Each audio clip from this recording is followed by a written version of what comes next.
Everybody says that they want the truth, but let's be real. The moment we hear it, it hits us right in the gut. It stings, it shocks us, sometimes it even makes us angry. But here's the thing. Often, those are the moments that end up freeing us the most. Today, I want to talk about those hard truths and moments. They hurt at first, but in the long run, they end up shaping us and making us stronger and a better person. What is up, guys? Welcome back to the De Cualquier Manera podcast, the space where we want to keep it real, keep it honest, keep it sweet from the heart. My goal always is to encourage you, even if it means getting a little bit tough with you. So why this topic today? Because I've realized that so many of us say we want the truth, but deep down we avoid it. Subconsciously we avoid it. Subconsciously we avoid the negative emotions that come with it. We're afraid of how it's going to make us feel or what we're going to have to face with it. But truth is the most powerful tool for growth and freedom, especially freedom. Okay? Because how many times have we heard about the woman or the man that they just have that gut feeling that the other person is cheating, the other person is cheating, the other person is cheating. And for the longest, avoid finding out the truth. They sweep it under the rug. They avoid finding out. But you always hear each time that they already kind of knew and they already had that gut feeling. But here's the thing. If you keep practicing this, where you just confront the truth, you want it straight, and you're able to just take the hit, it is the most freeing, powerful thing that you can do for yourself. Because like that, no one could stop you. Because what matters most? What matters more than the truth? What really matters more than the truth? A lie? Is a lie gonna shape you? A lie could destroy you. Okay, so sometimes when people drop those truth bombs, it's supposed to help and it can help and it will help. But we just have to learn to manage, to take the hit, to roll with the punches, take the truth and act within it. The faster we start to look for the truth, to be able to handle the truth, and to go off based on the truth, the sooner you're gonna kick out all of those lies out of your life, the sooner you're gonna kick out all of that toxicity out of your life, the sooner you'll be able to change and grow into a better person, because you're going off based off facts. You're going off based off truth. Okay, so I want to share somewhat of a personal story of like what I went through. In my last episode, I did talk a little bit about myself. So the biggest thing was basically my mom had passed away. I was 19 years old and I was 1 month pregnant. Okay. And let me just say that I was a wreck. I didn't know how to get up and feel better. Okay. Maybe I had some days where I felt a little bit okay, but most days I was on the floor. But nothing helped me more than the people that were there. It's like, échale ganas, mija. Échale ganas, you know? Like, you can't stay down. It's okay to be down for a little bit, but you gotta get back up. You gotta get back up because now you have something else, someone else that you have to fight for, that you have to live for, that you have to grow for. So, and then fast forward, I'm about 5 months pregnant at this point, and I moved in with my mom's sister. Okay. And she lived here in Texas, and I mean they had the room. They were able to spare that space for me. They were able to spare a room for me so that I could kind of, finish my pregnancy, didn't have to pay rent. Thank God. I didn't have to worry about working. I could just have my baby. They were going to help me out because what I just went through is pretty tragic. My mom just passed away from COVID, and they themselves had felt the responsibility upon themselves to tell me the straight up truth. And here's the thing, like, my uncles and my aunts are obviously old school immigrant Hispanics. Okay, like born in Mexico, literally worked their butts from the bottom to up to where they are right now. Like, they have been through it the hardest. My uncles in construction, my tias, like just working, raising kids. And it's not easy. It is not easy at all. So they told me the truth, like, Like, you cannot live like you were living before, like the smoking, the sleeping around. Like, no, none of that. Like, that's not what's gonna bring good stuff to your life. It was more like it was like you need to find a way where you could settle down. You need to find a way where you could live a good life. But the smoking, the drinking, just sleeping around, that is not gonna help you. That's not gonna take you anywhere.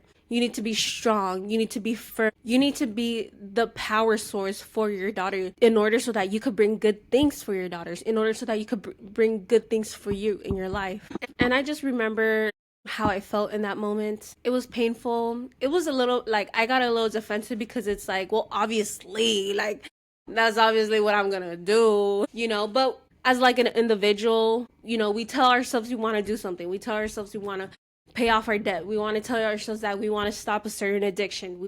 We tell ourselves we want to change our habits.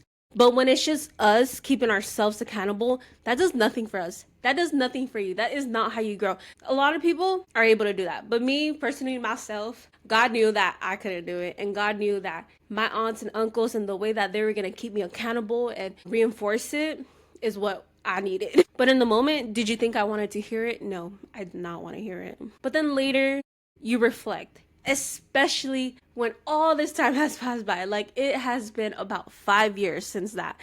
You reflect. Oh my gosh, you reflect, especially when I wasn't in that season anymore. I wasn't living with them anymore. I was working, I was doing other stuff, and then I got married, like you reflect and you realize this person was not trying to hurt me.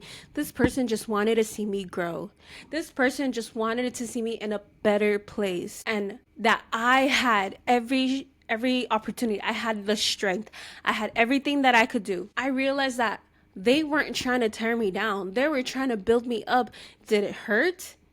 A little bit. Does it hurt your ego a little bit? Does it make you a little bit defensive? Yes, it does. But they did not want to see me fall. They wanted to see me grow into a better person. And then slowly but surely, I was put to the test to see if I was gonna fall back into those cycles or I was gonna create a better cycle for my life. Not just my life, but my daughter's life. I wasn't living with them, but their words stuck in my head and in my heart. Okay. And one thing about me that was so hard and crazy is that even if they weren't there, like for an example, like let's say I was talking to a person that like I know my tios wouldn't approve of.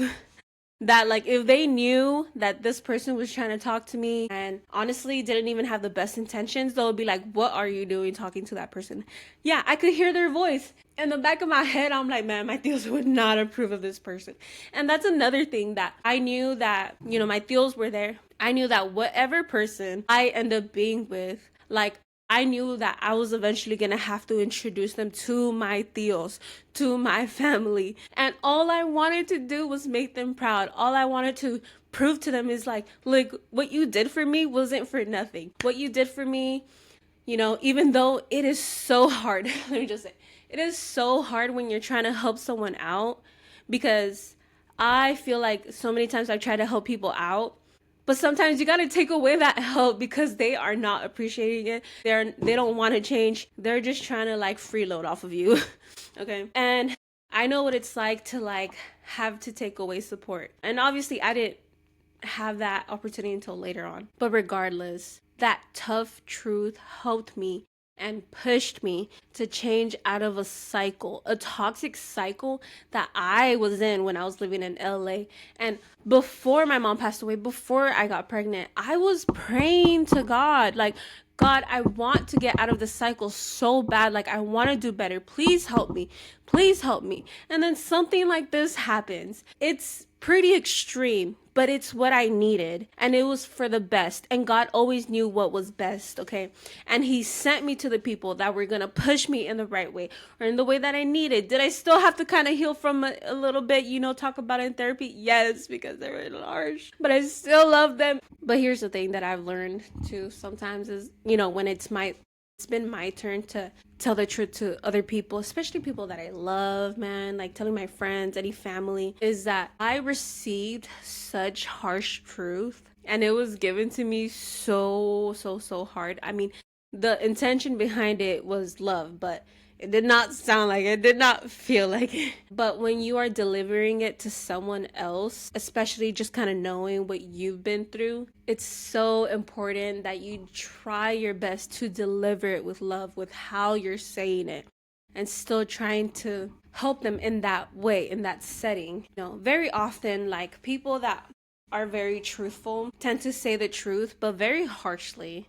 And people shut down, okay? Like, people tend to shut down once they feel like you're judging them, like you're criticizing them, like you're not real, like it doesn't sound with love, it doesn't sound genuine. So after my experience, like, I knew that when you think about my tios and their character, came from Mexico, they worked hard, always work hard, and like, their hearts are low-key made out of stone.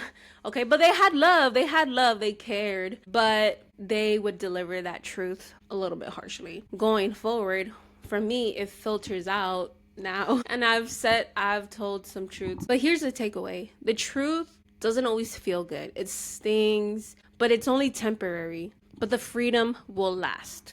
The real danger is when we avoid the truth. Because when we do, we're trapping ourselves. Because when we do, we stay chained to lies, to cycles. And over again, it's just going to keep happening until we learn that lesson, until we learn our lessons. And a lot of us know this, that sometimes you go through a traumatic experience and then you get out of it just to go through it again with different characters. In order to break that cycle, you need to confront the truth. You need to confront the truth. Even in my faith, I think about how light exposes what's hidden in the dark. The truth might feel uncomfortable, but it's the only way out sometimes. It's the only way we could grow sometimes. It's the only way things will change. Okay, so let me leave you with a few practical tips. Pause before reacting. The reaction to the truth is usually emotional. Take a step back before you respond. Just let it sink in. And then ask yourself, is this true? What's the intention behind it? And could this actually help me grow? Surround yourself with people who love you enough to be honest with you. Not the ones that just hype you up, but call you to higher standards. Not just the yes men, okay? Like, no yes men here, okay? So that's why I'm glad you're listening to me. Anyways, here's what I want you to remember. That the truth is not an attack. It is not an attack. Not everybody's trying to attack you. Not everybody's coming after you. It is an opportunity. It's not meant to destroy you. It's meant to set you free. Yes, it's gonna hurt in the moment, but wouldn't you rather have a temporary sting rather than a permanent chain? Because we all know those people that they be in their 40s and 50s and they still acting like they in the 20s. Like they So don't run from the truth. Embrace it. Digest it. Because either way, de cualquier manera, it's gonna make you stronger. Alrighty, guys. I hope you enjoyed this episode of the De Cualquier Manera podcast. If you enjoyed it, make sure you follow us. Make sure you tune in next week for our next session. I just want to say that I love y'all, okay? I am rooting for you. Whatever it is, I am rooting for you. And I'm rooting for your growth, and I'm rooting for your success. And no matter what, keep on going the next step and do everything you possibly can with love and intention. Alrighty, guys. Love you. I hope y'all have a wonderful week. Goodbye.